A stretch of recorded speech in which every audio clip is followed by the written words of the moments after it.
Ladies and gentlemen, good morning. How you doing? I hope everyone is doing good.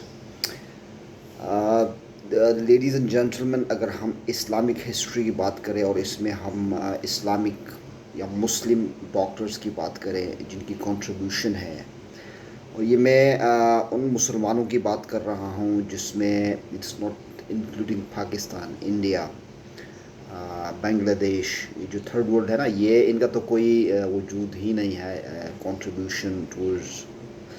ये उस Islamic countries की बात हो रही है जहाँ मैं अरब की बात करूँगा, जहाँ पे मैं इजिप्ट की बात करूँगा, जहाँ पे मैं ट्यूनिस की बात करूँगा। ये वो कंट्रीज़, हम तो मुसलमान तो हैं मगर हमारी वो कंट्रीब्यूशन नहीं है, पिंड दा बच्चा। तो एनीवे, तो वो कहते हैं कि जो मेडिसिन है ना, medicine it was a central part. इस पे बाकायदा लेक्चर्स हुआ करती थी। सर्जरी में जितनी इस्लामिक साइंटिस्ट की या डॉक्टर्स की कंट्रीब्यूशन है, it's more than the other countries. तो इसमें इस्लामिक मेडिसिन या इसको अरेबियन मेडिसिन से भी तनसीब किया जाता है, जो कि मिडल ईस्ट के अंदर डेवलप हुई। और ये उस इस्लामिक सिविलाइजेशन की बात हो रही है। तो जो इस्लामिक मेडिसिन है, अडॉप्ट हुआ है, सिस्टमाइज्ड हुआ है, डेवलप्ड हुआ है, और जो मेडिकल नॉलेज है of classical antiquity, including the major traditions of Hippocrates, Galen, and Discordias during the post-classical era. The Middle Eastern medicine was the most advanced in the world. Imagine kare.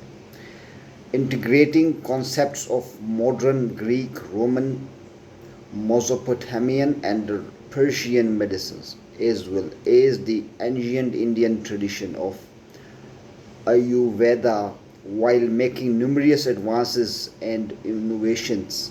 Islamic medicine, along with knowledge of classical medicine, was later adopted in the medieval medicine of Western Europe after European physicians became familiar with Islamic medical authors during the Renaissance of the 12th century.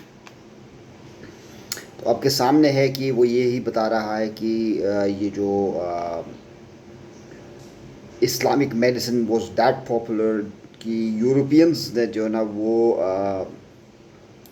In authors के बारे में study की, Islamic जो scientist हैं, और उसके बाद जो है ना वो किसी मकाम पे पहुंच गए। So, फिर वो कह रहा है कि medieval Islamic physicians performed more surgeries than their Greek and Roman predecessors, and they developed new tools and techniques. In the 10th century, Ammar ibn Ali al-Maswili invented a hollow syringe that he used to remove contracts by suction.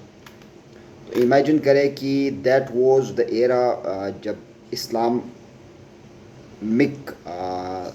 World में, Islamic life में, जो लोगों ने उस sense को जिसमें सिर्फ अल्लाह अकबर के बाद जो अल्लाह अकबर के अहकामात हैं, इल्म, वो उसको सुना जाता था, पार्क्स में लोग बैठ जाते थे, उस्तादों से सीखा जाता था, वो रिसर्च करते थे, वो तहकीक करते थे, वो चीज़ों के बारे में सोचते थे। उनके पास टाइम नहीं रहता था कि जी नवाज शरीफ तो दबंदा है तो जरदारी दबंदा है, और उसके बाद फुटपाथ ते एक कप चाय पी के तुसी घर जाके सो जा। एन गल नहीं सी, तुसी रिसर्च कर सैं, तुसी बड़े बड़े सोच सैं, तुसी इजादात कर सैं। ਇਹ ਜਿਹੜੇ ਗੱਲ ਹੈ ਨਾਸਰ ਜੀ, ਇਹ ਤੁਹਾਨੂੰ ਵੀ ਚਾਹੀਏ ਕਿ ਤੁਸੀਂ ਉਸੇ ਰਾਹ ਤੇ ਆ ਜਾਏ। So ladies and gentlemen, that's it from my side. God bless you all.